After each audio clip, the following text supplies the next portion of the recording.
Welcome to the Business Bites Podcast, the podcast for busy entrepreneurs.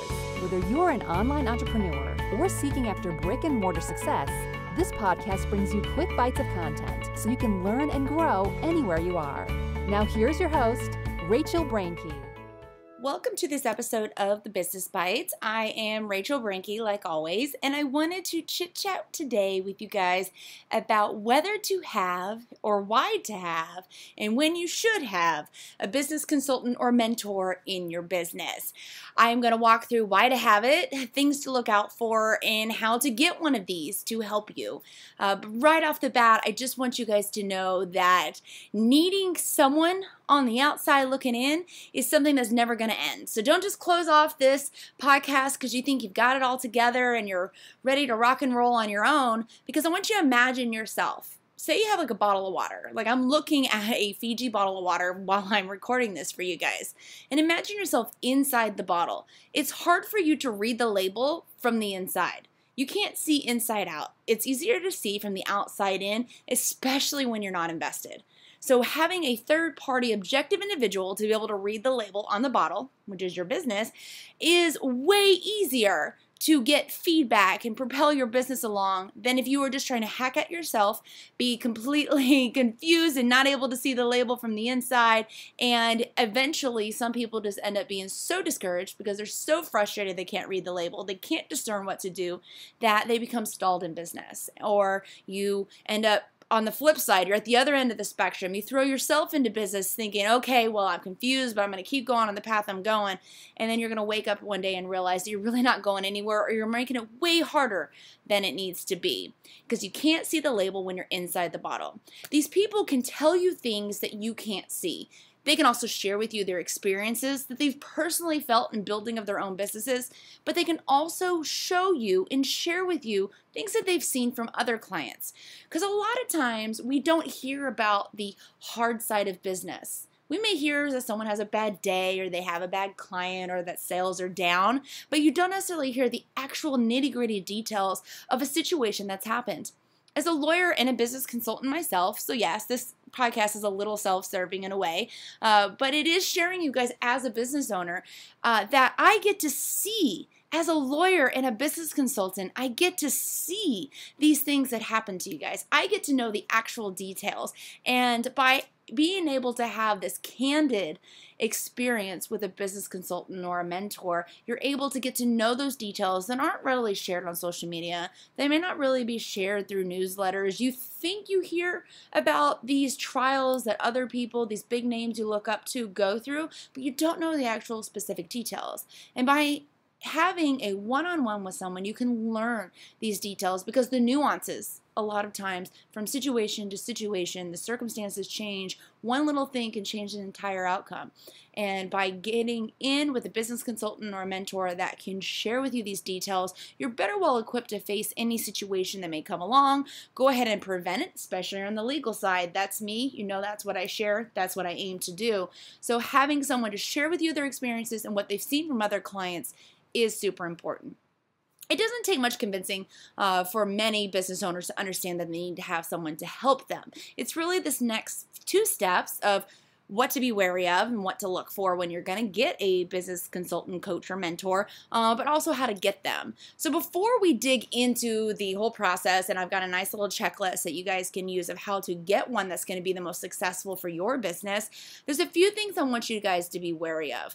There's a bunch of terms that are thrown around in the industry, various industries across the interwebs, that can be quite confusing. You may not know exactly which you need. As you've heard through this podcast so far, I've already been using the term business consultant, business coach, and mentor, and I've kind of strung them all together because everyone kind of has a different idea of which one means to them. Each of these terms means something different from person to person, whether they're that individual that's giving of the information and value to the business owner, or when a business owner is going to seek to find this mentor, coach, or consultant. Everyone has attached a different definition to the terms. I'm going to kind of share with you what I believe from my research, exactly what the term and the definitions are, kind of as a general observation. But again, remember, this may vary depending on the people that you're seeking to be in this type of counseling or guidance position for you. So you've got mentor, which I think is someone that really truly wants to have a one-on-one individual personal relationship with you. They become invested in the type of business that you are, the type of person you are, who you are as a person. Now, mentor is a little broad because a mentor could be from a variety of different topics. It can start from very narrow to a little specific, one thing you need to learn in your business, to learning everything how this person has learned to grow their business. Mentors and people that assert themselves as mentors, I want you to look very hard at. Make this a long process. I want you to slowly hire them and quick to fire them, because mentors, if they are a mentor in the definition that I just gave you, they are going to be very invested in your business. Hopefully, if they're not a mentor, and you're going to be very invested in having them as part of your business. And invested is not just the financial and time resources, but it's also the emotional aspect as well. So then the next term that a lot of people use is business coach. Oftentimes I find that business coaches are individuals that want to teach you the way that they've done their business. They differentiate from a mentor a little bit in the fact that they may be very specific on a topic, or they're only going to teach you their way, but they're going to be kind of at an arm's length type of relationship.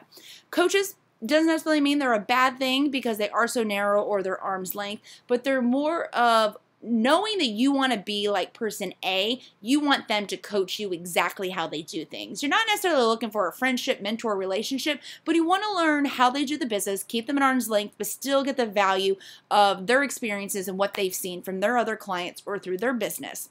So business coach to me is someone that teaches their way.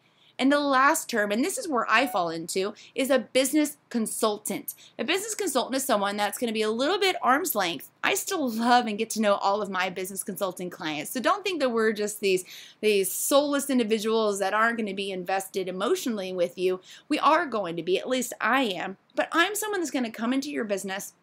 I'm going to look at all the possible options that your business needs, and I'm going to present to you a variety of options for you to choose from that I think are best. I will give you my recommendation just as though I'm a business coach and say, hey, this is what I would do in your shoes, but I'm not going to teach just one way to do things. I'm going to go out and do the research and find what is the best option for your business, and then you as the business owner get to make the choice. That's why I'm consulting. I'm consulting to you these options based on my experience, past client experience, and then you as the business owner get to make the educated decision. Now, trying to figure out which of these options do you need, which do you need, a mentor, a coach, or a consultant, it's going to vary depending on the type of personality you are, the type of industry you're in, where you're at in your business. So this is something that you're going to have to figure out on your own. I'm more than happy to help you guys figure it out. If you want to reach out to me, you can submit through the contact form on the website at rachelbrinke.com. I'm happy to help you, and I'm happy to tell you that if I feel you need a mentor that's going to handhold and be emotionally invested, I'm going to send you to someone or help you find somebody. If I think that you need a coach, you just don't want to make decisions, you just want to follow a checklist, I'll help you find a coach. And so I really strongly recommend that you guys sit down and see which of these categories do you fall into and go with the one that you feel is going to be the best. Now, keep in mind, I'm going to teach you guys here in a second how to get one of these. What is the process to make sure I'm not throwing my money and time and energy away, is you guys want to make sure that to know you don't have to be stuck. So say you get in with someone and you decide, okay, a coach really isn't what I need. I really wanted someone that would give me options. You can fire them. Granted, you may have some kind of coaching agreement with them, but keep in mind that you are not stuck with them forever of the life of your business. So let's jump right into how to get a mentor, coach, or a consultant. I just kind of gave you a little tidbit. I need you to have a clear vision on your business, where you're going, and what you think you need at the time. I completely understand a lot of times you don't know what you don't know, and I just told you can't see the label when you're inside the bottle. But I think you'll have a little bit better idea now that I gave you the definitions of these different types of coaches, mentors, consultants that are out there. That'll give you a little bit clearer vision that you can wrap up with your business plan and your strategies to help pick the person that you want to have help you. I want you to evaluate your weaknesses and strengths as well as these other individuals you think that you want to have in this consulting or counseling, I guess I should call it, counseling type of position for your business, because you want to see what your weaknesses and strengths are. so you can identify the areas that you know you definitely need help on, and also areas that you can capitalize upon. Because now this month you may want a consultant that's going to help you figure out what to do with some of your weaknesses. And then once you get a wrangle on that, maybe next month you need a consultant that's going to help you capitalize and expand your strengths. And there's nothing wrong with that. You can go to different people for different things. What is the one thing that they are most known for? What is the thing they're most successful at? And you can pair up your weaknesses and strengths with their weaknesses and strengths and be able to really narrow down the pool of who you should have. I want you to choose someone based on these sorts of things at the time when you're seeking this individual in your business. And the next tip that I have is going to be dependent on your personality, but I really want you to let these people rip you apart. And I'm not meaning tear you down, not be derogatory and negative to you, but you need to go in with an open mind that you are ready to get your feelings a little hurt. Because let's be real, as entrepreneurs, we definitely are tied to our business. We have emotions and feelings, and a lot of times when we hear negative things, we don't necessarily want to hear it. But getting that Band-Aid ripped off, letting that salt be ground into your wound will help you grow to be a bigger and a better successful business.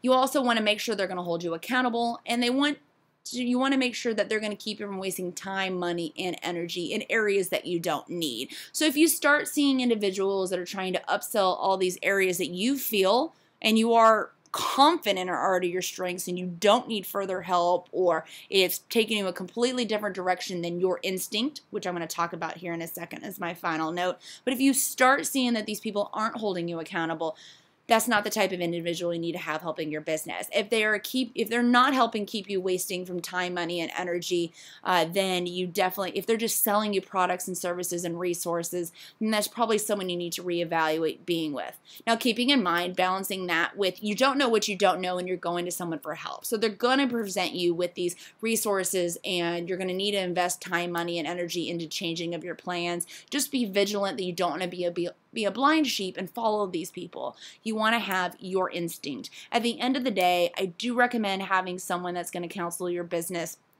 whether it falls into mentorship, coaching, or consulting.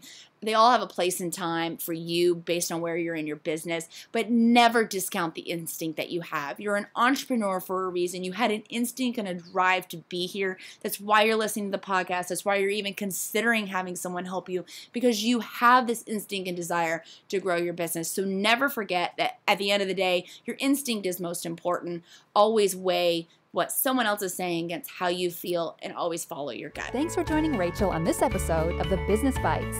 For show notes, a list of recommended tools, or referenced episodes, you can find them at businessbitespodcast.com. Until next time.